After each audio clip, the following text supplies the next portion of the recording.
Hello friends, welcome to my channel Agrify study. और आज की वीडियो में हम आपके साथ बात करने वाले हैं इरिगेशन के बारे में। आज का जो हमारा टॉपिक है वो है इरिगेशन, जिसे हम हिंदी में सिंचाई बोलते हैं।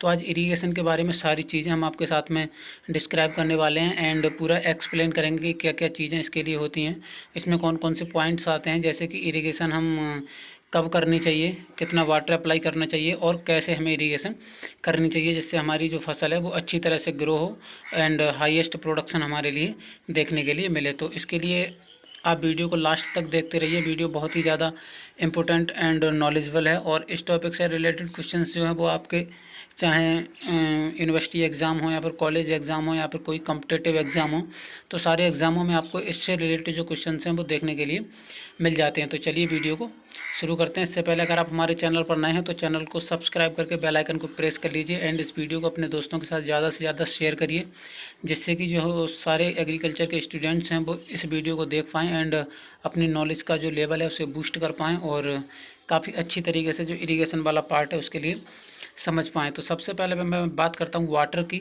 तो water is indispensable for human, animal and plant life. जो वाटर है वो सभी के लिए बहुत ही ज़्यादा ज़रूरी है, चाहे वो ह्यूमन हो, चाहे एनिमल हो एंड चाहे प्लांट हो, सभी के जीवन के लिए बहुत ज़्यादा महत्वपूर्ण है।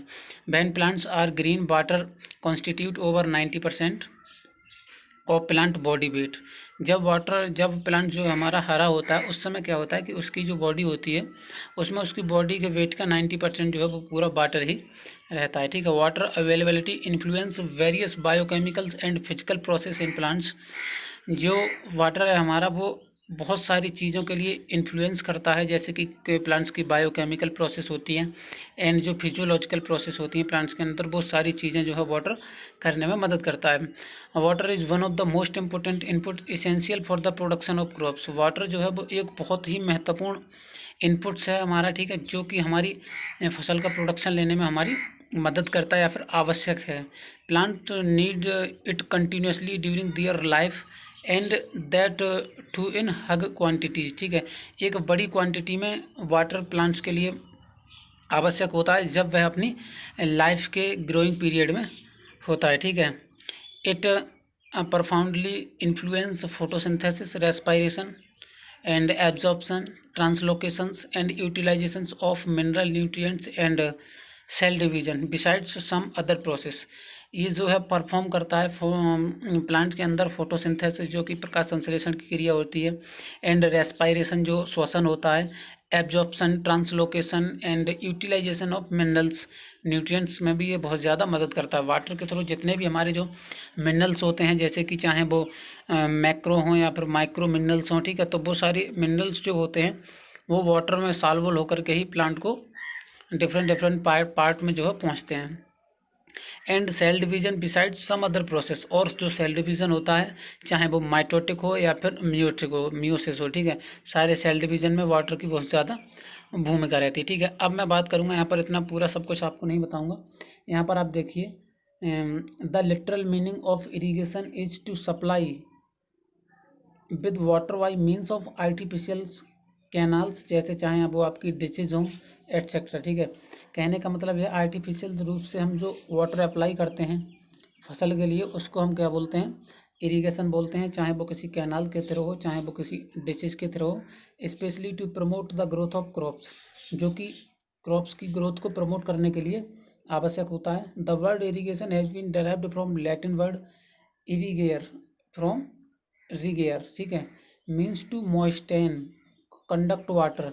कहने का मतलब यह है जो इरीगेशन है वो लैटिन वर्ड से डेराइव्ड है जो कि इरीगेयर है। इरीगेयर जो है वो वर्ड डेराइव्ड हुआ है यहाँ पर रिगेयर से। ठीक है। इसका मीन्स होता है मॉइस्टेन। मॉइस्टेन का मतलब एक नमी, ठीक है, कंडक्ट वाटर, जो कि वाटर को कंडक्ट करे रहती है। ठीक है। From the practical point of view there are 3 major questions which often strike the mind of an agronomist regarding application of water to the crop। जब कोई एग्रोनॉमिस्ट जो रहता है अगर उसे वाटर का एप्लीकेशन क्रॉप में करना है तो वो 3 पॉइंट्स को जो है अपने दिमाग में रखता है। ठीक है। जैसे कि हमारा जो पहला पॉइंट हो जाता है वो यहाँ पर व्हेन टू इरीगेट, हमें इरीगेशन कब करनी चाहिए।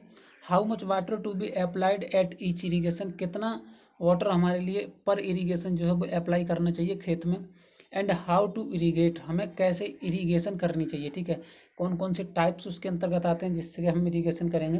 तो यहाँ पर हम बात करते हैं सबसे पहले पॉइंट्स की, तो वो रहता है व्हेन टू इरीगेट। इसका मतलब यह है कि soil water is considered equally available over the entire range between upper and lower limit. कहने का मतलब यह है कि जो सॉइल वाटर रहता है वो इक्वली अवेलेबल हो हमारे लिए, चाहे वो हमारी अपर लिमिट हो या फिर लोअर लिमिट के बीच में। Soil water availability gradually decrease from upper to lower limit of available water and based on the extents of critical soil moisture level within the available soil moisture range below which yield reduction is sufficient. कहने का मतलब ये है जैसे हमारे water की कमी होती है वहाँ पर जो इल्ड रहती है उसकी जो रिडक्शन की जो लिमिट रहती है वो सफिशिएंट हो जाती है, ठीक है। The point eight which the conditions is reached depends on whether plant and soil irrigation is therefore. कहने का मतलब जो है जो सारी कंडीशंस पे जब फील्ड हमारा पहुंच जाता है तो वहाँ पर क्या रहता है कि जो whether plant and soil irrigation is therefore, वहाँ पर हमें इरीगेशन जो है वो करनी चाहिए और वाटर जो है अप्लाई करना चाहिए, ठीक है। अब इसके यहाँ पर देखिए some of the practices that use to decide when to irrigate a crop are as under. यहाँ पर कुछ प्रैक्टिसेस दी हुई हैं जिसे देख करके हम एज्यूम कर सकते हैं कि ये जो प्लांट्स हैं या फिर जो फील्ड है वो कि इरीगेशन के लिए तैयार है या फिर इरीगेशन इसमें करनी चाहिए, ठीक है। तो यहाँ पर आप देखिए soil come and mini plot techniques है, ये जो टेक्निक्स है इससे भी हम इस चीज़ का पता लगा सकते हैं। एंड सॉइल वाटर डिप्लेशन है, यहाँ पर सॉइल मॉइस्चर टेंशन है, कितना टेंशन जब रहेगा तो हमें इरीगेशन करनी चाहिए। एंड इरीगेशन वाटर या फिर cumulative pan evaporation CPE ratio जो रहता है, ठीक है, CPE रेशियो बहुत ज़्यादा महत्वपूर्ण है।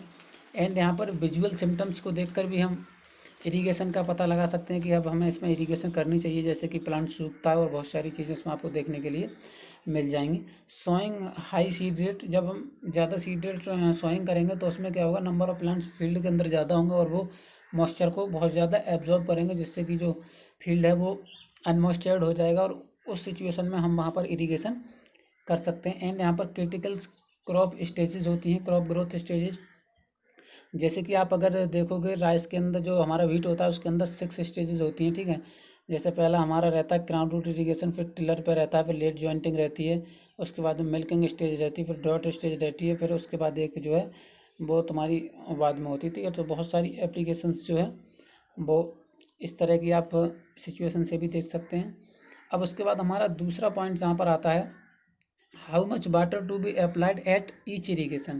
कहने का मतलब ये कितना वाटर हमें पर इरीगेशन अप्लाई करना चाहिए। तो quantity of water to be applied और depth of irrigation depends on 3 factors. सबसे पहले है depth of root zone, water holding capacity of soil and the degree of dryness of the soil. यहाँ पर क्या है कि जो वाटर की क्वांटिटी है वो 3 पॉइंट्सों पर डिपेंड करती है। सबसे पहला जो हमारा पॉइंट है वो है डेप्थ ऑफ रूट जोन, कि आपकी जो रूट है वो डीप रूटेड क्रॉप आपने ली है या फिर सोलो रूटेड क्रॉप्स हैं, तो उस पर भी डिपेंड्स करेगा। एंड दूसरा जो डिपेंड करता है वो रहता है water holding capacity of the soil, कि जो सॉइल है हमारी उसकी वाटर होल्डिंग कैपेसिटी कितनी है, कितने समय तक उस सॉइल में जो वाटर है वो रह सकता है, ठीक है, वो कितने समय पर वाटर को होल्ड कर सकती है। तो उस हिसाब से हमारी जो इरीगेशंस होती हैं वो थोड़ी लेट हो जाती हैं, ठीक है। ये मतलब 2 इरीगेशन के बीच का जो डिफरेंस रहता है वो ज़्यादा रहता है। और जिस क्रॉप्स की जो वाटर होल्डिंग कैपेसिटी कम होती है तो उनकी 2 क्रॉप्स के 2 इरीगेशन के बीच की जो समय रहता है वो थोड़ा कम रहता है, ठीक है। और यहाँ पर एक है degree of dryness of the soil, कि जो सॉइल है वो कितनी उसकी ड्राइनेस की क्या पैरामीटर्स होते हैं, ठीक है। तो उस पर भी डिपेंड करता है कि हम कितना वाटर पर इरीगेशन जो है अप्लाई करेंगे, ठीक है। तो the quantity of water should be enough to wet the root zone of the crop and moisture below root zone is just a waste. कहने का मतलब ये है कि जो उतनी क्वांटिटी वाटर की पर्याप्त रहती है जो कि उसके रूट जोन को जो है वो पूरी तरीके से जो है गीली कर दे, ठीक है। उसके बाद हमारा जो अगला पॉइंट आता है वो आता है यहाँ पर हाउ टू इरीगेट, हमें कैसे इरीगेशन करनी चाहिए। तो उसके लिए आप यहाँ पर देखिए इरीगेशन वाटर में भी applied to crops by flooding, हम एक जल बहाव के थ्रू भी अप्लाई कर सकते हैं इनटू द फील्ड, ठीक है। सरफेस यहाँ पर कुछ आता है surface irrigation by applying it beneath the soil surface. कहने का मतलब यह है कि हम यहाँ पर उसकी सरफेस पर वाटर को अप्लाई करेंगे तो वो हो जाएगा हमारा सरफेस इरीगेशन। एंड एक आता है यहाँ पर सब सरफेस इरीगेशन, जिसमें क्या रहता है स्प्रेइंग इट अंडर प्रेशर, जैसे स्प्रिंकलर इरीगेशन हो गया, और बाई अप्लाइंग इन ड्रॉप्स जो हम ड्रिप इरीगेशन में करते हैं, तो वो हमारी जो आती है वो सब सरफेस इरीगेशन के अंतर्गत आ जाती हैं। The manner in which irrigation water is applied to the land is commonly referred as to modify method of irrigation. जो हमारा मैनर है वाटर को अप्लाई करने का फील्ड में, commonly referred as method of irrigation, उसके लिए हम मेथड ऑफ इरीगेशन या फिर सिंचाई की विधियाँ बोलते हैं। The selection of method of irrigation depends upon the several factors, जैसे कि type of crop to be grown, किस टाइप की आपने क्रॉप जो है वो ग्रो कर रखी है अपने खेत में, तो ये भी जो है इरीगेशन के मेथड को सिलेक्ट करने के लिए डिपेंड करता है।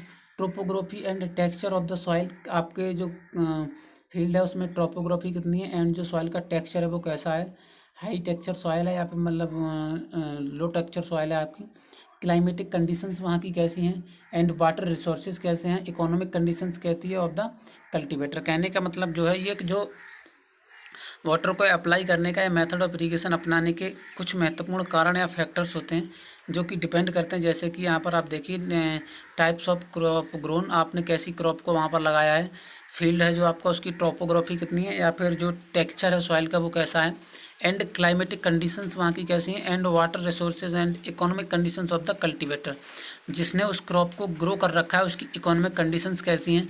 कि देखिए अगर जो किसान है हमारा वो उसके पास अगर पैसा नहीं है और आप इरीगेशन पर इरीगेशन अगर इस तरह से लगवाते रहोगे तो जो क्रॉप्स है उसमें उसके लिए बहुत ज़्यादा बेनिफिट्स नहीं हो पाएगा, तो हमें उसकी भी इकोनॉमी को भी देखना है। ठीक है, अब यहाँ पे हम बात करते हैं वाटर रिसोर्सेज ऑफ इंडिया की। तो यहाँ पर आपको दो तरह के वाटर रिसोर्सेज देखने के लिए मिलते हैं, एक है यहाँ पर सरफेस वाटर रिसोर्सेज एंड दूसरा रहता है सब सरफेस वाटर रिसोर्सेज।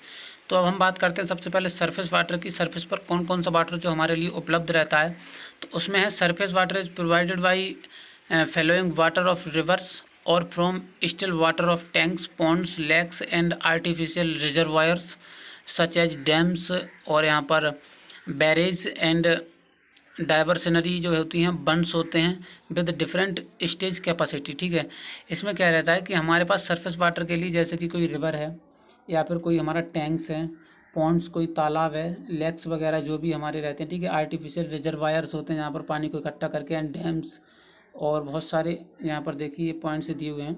ये सारी चीज़ें हमारे लिए सरफेस वाटर उपलब्ध कराती हैं जो कि इरीगेशन के लिए पर्याप्त रहता है, और उनकी जो है different storage capacity of water होती है। ठीक है, तो जितना वाटर वहाँ पर स्टोरेज होगा उसी से आप इरीगेशन कर सकते हैं। Irrigation through canals under different river valleys project in our country in done profitably as the water from the river is carried to the field by flow due to gravity and it therefore cheap. India has a large number of major rivers fairly well spread over the entire area. These rivers can be broadly classified into two groups. एक है यहाँ पर आपका the perennial rivers of the Himalayan region की जो रहती हैं, ठीक है, उनसे हमें वाटर मिलता है, एंड दूसरी जो रहती हैं the rainfed reverse of peninsular India जो रहती है, ठीक है, वहाँ पर जो रहती हैं तो उन जो रिवर्स से हमारे लिए वाटर जो है मिल जाता है। यहाँ पर आप देखिए बहुत सारी रिवर्स के नाम यहाँ पर दिए हुए हैं,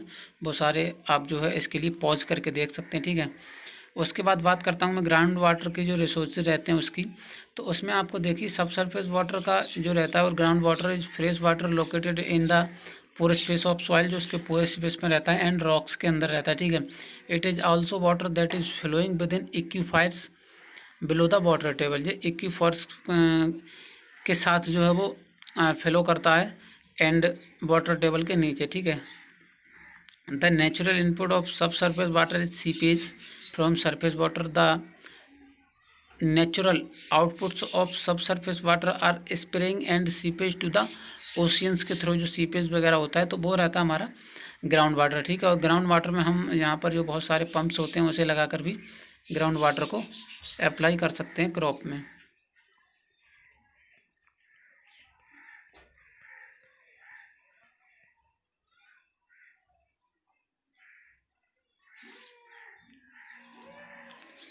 अब यहाँ पर ये दूसरा जो मेथड आपका इसमें आता है, जो मेथड्स ऑफ इरिगेशन, कि इरिगेशन को हमें कैसे करना चाहिए। ठीक है, तो उसके लिए भी यहाँ पर सरफेस इरिगेशन एंड सब सरफेस इरिगेशन में बांटा गया है। सब सरफेस के अंदर आपको स्प्रिंकलर इरिगेशन देखने के लिए मिल जाएगी एंड ड्रिप इरिगेशन भी देखने के लिए उसी में आपके लिए मिल जाएगी, ठीक है। क्योंकि ड्रिप भी हम सब सरफेस के अंदर भी कर सकते हैं एंड यहाँ पर surface irrigation and gravity irrigation के अंतर्गत बहुत सारे टाइप्स आते हैं, वो हम अगली वीडियो में जो है कवर करने वाले हैं। तब तक के लिए आप वेट करिए, कल हमारा पार्ट 2 आ जाएगा क्योंकि वीडियो बहुत ज़्यादा लंबी हो जाती है, उसे अपलोड करने में दिक्कत रहती है। इतनी अगर वीडियो आपको अच्छी लगी तो वीडियो को लाइक शेयर एंड चैनल को सब्सक्राइब करना ना भूलें। मिलते हैं नेक्स्ट वीडियो में, तब तक के लिए पढ़ते रहो, बढ़ते रहो।